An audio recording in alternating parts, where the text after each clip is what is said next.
Good evening दोस्तों, स्वागत है आपका। जैसा कि फर्स्ट पार्ट के अंदर हमने बात की थी ऑर्गेनिक फार्मिंग की, अर्थात जैविक खेती की। इसके अंदर हमने देखा था कौन कौन से खाद अर्थात मेन्योर का उपयोग किया जा सकता है, जिसमें हमने गोबर की खाद, कंपोस्ट और साथ ही वर्मी कंपोस्ट के बारे में बात की थी। अच्छा, आपने कल वीडियो देखा हो तो एक क्वेश्चन है आपके लिए, जिसका आप कमेंट में आंसर कीजिएगा। बेंगलोर विधि, कंपोस्ट बनाने की बेंगलोर विधि का आविष्कार किसने किया? फटाफट से कमेंट करके बताइए। और आज हम इस वीडियो के अंदर बात करने वाले हैं हरी खाद के बारे में। चलिए देखते हैं हरी खाद क्या होती है। फसल उगाना और उसे पुष्पन अवस्था में मिट्टी में पलटना, ठीक है। जिससे क्या होता है, जीवाश्म खाद, जीवाश्म पदार्थ में वृद्धि होती है, हरी खाद कहलाती है। यानी कि जो लेग्यूमिनेसी कुल की फसलें होती है उनको उगाते हैं और लगभग 45 दिन बाद पुष्पन अवस्था पर मिट्टी में पलट दी जाती है, जिससे क्या होता है, जीवाश्म पदार्थ में वृद्धि होती है। वह क्या कहलाती है? हरी खाद। इसके कुछ प्रकार हमें देखने को मिलते हैं, जैसे खेत में उगाकर दबाना, इन सीटू टाइप, सनई, ढेंचा और गवार। इन्हें खेत में ही उगाते हैं और उसी के अंदर 45 दिन बाद पुष्पन अवस्था पर दबा देते हैं इन्हें खेत में। दूसरी है हरी पत्तियां लाकर दबाना, जैसे बबूल, करंज, नीम। इसे कहीं बाढ़ से पेड़ है वहाँ से लाकर अपने खेत में डालना और उसे दबाना, या उसके अंदर मिट्टी पलटना, हल चलाना, ठीक है। परीक्षा बिंदु की दृष्टि से बुआई मुख्य फसल से 45-50 दिन पूर्व करें। दूसरा, ढेंचा सबसे अधिक नाइट्रोजन 75 किलोग्राम प्रति हेक्टेयर स्थिरीकरण करता है। ये काफ़ी बार एग्ज़ाम क्वेश्चन में पूछा हुआ है, एग्ज़ाम में बहुत बार क्वेश्चन पूछा हुआ है। ढेंचा सबसे अधिक नाइट्रोजन का स्थिरीकरण करता है, 75 किलोग्राम प्रति हेक्टेयर। और मुख्य फसल से कितने दिन पहले अपन को ये करना है? 45 से 50 दिन पहले अपन को मिट्टी में पलट देना है, ठीक है। ये कहलाती है आपकी हरी खाद। चलिए नेक्स्ट हम बात करते हैं जैव उर्वरक अर्थात बायो फर्टिलाइजर्स। इन्हें हम समझने की कोशिश करते हैं। आइए, जैव उर्वरक यानी जीव उर्वरक के रूप में, जैसे रासायनिक उर्वरक होते हैं, जैसे कि हम बात करें यूरिया, डीएपी, इफ्को आदि। वो क्या करते हैं? पौधों को पोषक तत्व प्रदान करते हैं, लेकिन उनका लगातार अधिक समय तक उपयोग करने से मृदा की उर्वरता शक्ति खत्म हो जाती है। लेकिन हम बात कर रहे थे जैविक खेती की, तो जैविक खेती के अंदर जो सस्ते और अच्छे, मृदा के लिए बहुत अच्छे माने जाते हैं, वो होते हैं जैव उर्वरक, जो कि किसी प्रकार का नुकसान नहीं पहुंचाते हैं मृदा को। जैव उर्वरक एक प्रकार के सूक्ष्म जीव होते हैं जो मृदा की पोषक गुणवत्ता को बढ़ाते हैं। देखिएगा कौन कौन से, जैसे जीवाणु, कवक, साइनोबैक्टीरिया या नीलहरित शैवाल। बात करें जीवाणु की, तो सभी जीवाणु जैव उर्वरक नहीं होते हैं, लेकिन कुछ जीवाणु होते हैं जिनकी हम बात करते हैं। कौन से होते हैं? देखिएगा, वायुमंडलीय नाइट्रोजन स्थिरीकरण करने वाले जीवाणु क्या होते हैं? जैव उर्वरक। क्योंकि पौधे खुद नाइट्रोजन स्थिरीकरण नहीं कर सकते हैं वायुमंडल से, कौन करेगा? ये जैव उर्वरक। और फिर क्या करते हैं ये? किस रूप में? अमोनिया या नाइट्रेट के रूप में ये बदलते हैं उसे, और फिर पौधे उस रूप में ग्रहण करते हैं। तो दो प्रकार के जीवाणु होते हैं, सहजीवी जीवाणु, जो कि आपस में संबंध होता है इनका।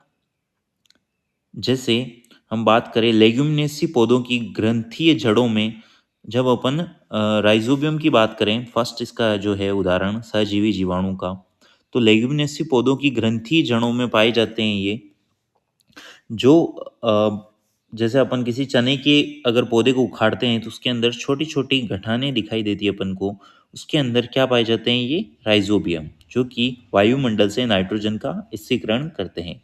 किस रूप में? कार्बनिक रूप में। दूसरा है फ्रेंकिया, ये नॉन लेग्यूमिनेसी में होता है, यह भी सहजीवी जीवाणु का उदाहरण है।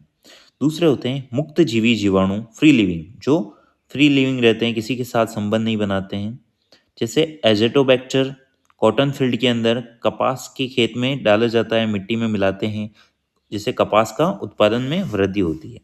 दूसरा है इसका उदाहरण एजोस्पाइरिलम। नेक्स्ट है कवक की बात करें अपन, फंगीज जो होते हैं, माइकोराइजा सहजीवी होता है। माइकोराइजा जो कुछ कवक होते हैं वो किसके साथ संबंध बनाते हैं, उच्च वर्ग पौधों की जड़ों के साथ में। तो ये जो कवक उच्च वर्ग के पौधों की जड़ों के साथ संबंध बनाते हैं क्या कहलाते हैं, माइकोराइजा। अब माइकोराइजा जो होते हैं वो सहजीवी होते हैं, यानी दोनों पौधों को फायदा होगा।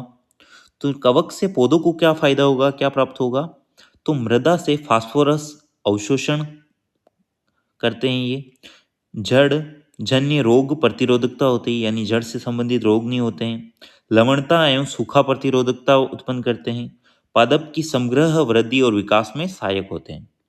अब पौधों से कवक को क्या प्राप्त होगा, तो कवक को कार्बनिक भोज्य पदार्थ प्राप्त होता है। क्या होता है, कार्बनिक भोज्य पदार्थ प्राप्त होता है। तीसरा जो बात करें अपन, साइनोबैक्टीरिया या नीलहरित शैवाल, ये सबसे इंपॉर्टेंट है क्योंकि ये साइनोबैक्टीरिया सस्ते जैव उर्वरक होते हैं। जितने भी आप देख रहे होंगे वो सस्ते जैव उर्वरक होते हैं, वो होते हैं साइनोबैक्टीरिया। स्वपोषित सूक्ष्म जीव है, यानी अपना भोजन ये स्वयं बनाते हैं।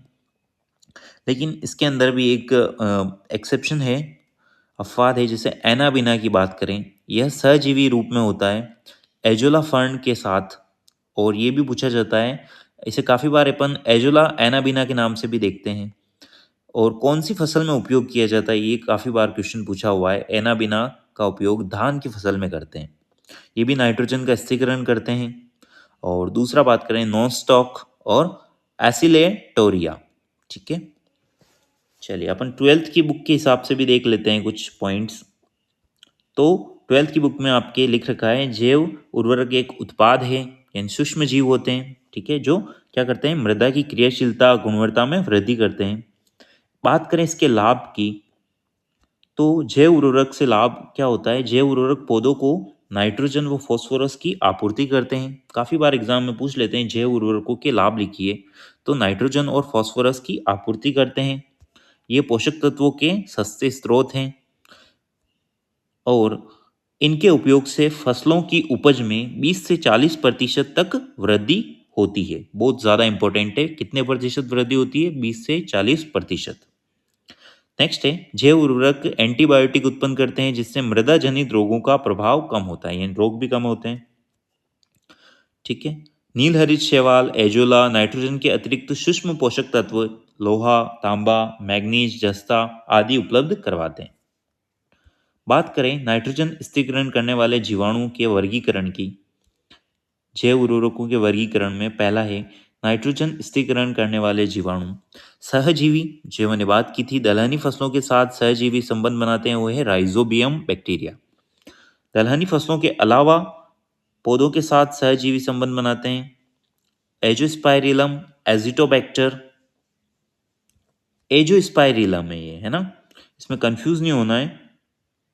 एजोस्पाइरिलम दलहनी फसलों के अलावा पौधों के साथ सहजीवी संबंध बनाते हैं। और एजिटोबैक्टर है, ना कि एजेटोबैक्टर। एजिटोबैक्टर बहुत ज़्यादा इंपॉर्टेंट है, ये होता है दलहनी के अलावा सहजीव संबंध बनाता है अन्य फसलों के साथ। एजोला फर्न के साथ सहजीवी संबंध बनाने वाला कौन से होते हैं, ये होते हैं एनाबिना। अभी बात की थी अपन ने धान की फसल के अंदर। मुक्त जीवी कौन कौन से होते हैं, दो भागों में विभक्त करते हैं, बैक्टीरिया जिनमें परपोषित एवं प्रकाश संश्लेषी हैं, जैसे एजेटोबैक्टर, क्लोस्ट्रीडियम, क्लेबसियाला, क्लेबसियाला। नेक्स्ट है नील हरित शैवाल, जो प्रकाश संश्लेषी है, नील हरित शैवाल, ये मुक्त जीवी होते हैं। नील हरित शैवाल क्या होते हैं, मुक्त जीवी। पूछ लेंगे आपको कौन से इनमें से सहजीवी है और कौन से मुक्त जीवी, तो पूछ ले आपसे, जैसे क्वेश्चन आ जाता है मुक्त जीवियों के निम्न में से मुक्त जीवी जैव उर्वरक है, ऑप्शन आ गया एजोस्पाइरिलम, एजिटोबैक्टर, एनाबिना और नीलहरित शैवाल। तो क्या होगा इसका आंसर, नीलहरित शैवाल। फास्फोरस रूपांतरण की बात करें, तो फास्फोरस को अवशोषण करवा मृदा में कौन ये करते हैं, रूपांतरण कौन करते हैं, तो उदाहरण की बात बैक्टीरिया पीएसबी। पीएसबी क्या होते हैं? फॉस्फोरस सोल्यूबल बैक्टीरिया, कवक होते हैं कुछ। सहजीवी कवक की बात करें तो सबसे इंपॉर्टेंट वेसिकुलर अर्बोसेक्युलर माइकोराइजा। क्या होता है सहजीवी कवक? कौन सा होता है जो फास्फोरस रूपांतरण करवाता है? Vesicular arbuscular mycorrhiza. इसे अपन वर्म के नाम से जानते हैं। कोष्टक में लिखिएगा VAM, कैपिटल में लिखिएगा VA और M। V का होता है वेसिकुलर, A का होता है अर्बोसेकुलर और M का होता है माइकोराइजा। ठीक है, चलिए।